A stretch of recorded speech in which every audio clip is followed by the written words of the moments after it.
Xbox is cleaning house, which on paper and from a business perspective, I'm going to say that.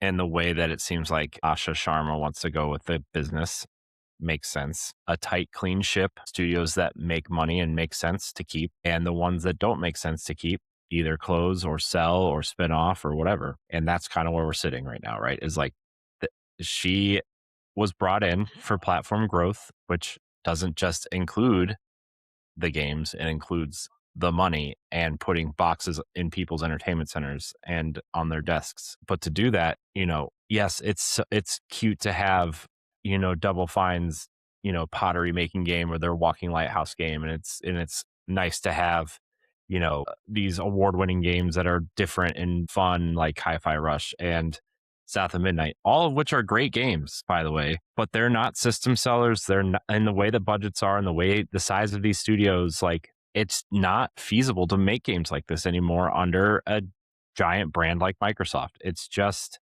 not. That's not what they're in the business for. And this is what I talk with Josh with all the time on Xbox Casuals, which is like, I feel like if Phil Spencer and Sarah Bond were running an Xbox that was not owned by Microsoft, they would have been incredibly successful. I think that having that Microsoft overhead really hindered their goals with the company and the ecosystem itself. I don't know how much of that is true. I'm just speculating. I think Asha Sharma, you look at her history and her pedigree and where she comes from, and it's all business, it's all growth, it's all efficiency, right?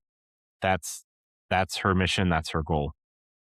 Reinvesting in Xbox is a great idea. Xbox is going to shrink quite a bit before they grow again. And I'm saying in terms of studio and in terms of output.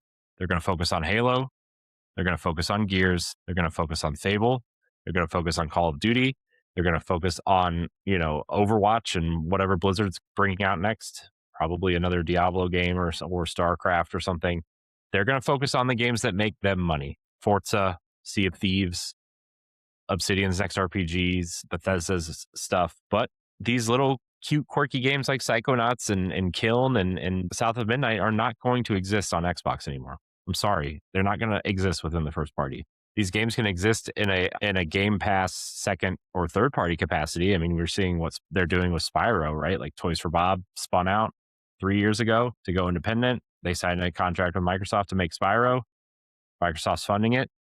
You know what? That's cheap for Microsoft. That's good. They don't have to fund studio overhead. They don't have to fund the building. They don't have to fund the equipment. They don't have to fund, insurance for American workers. It's a lot cheaper for them. And that's great. On paper, that's great. And I hope Toys for Bob is doing right by their employees.